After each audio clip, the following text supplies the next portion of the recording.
Wall Street's focus was definitely on fundamentals today. Yes, there was some positive news on trade and on the UK's efforts to leave the European Union.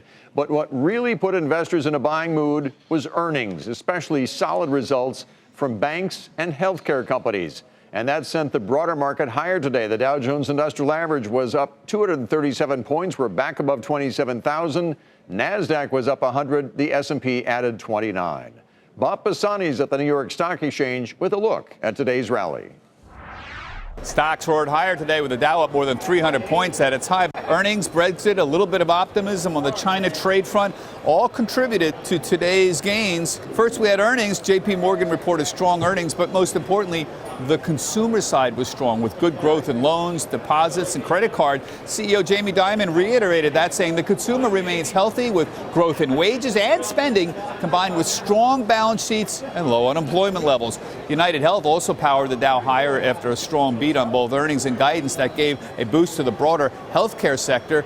Also, we had positive comments from European Union negotiators on the prospects of a Brexit deal.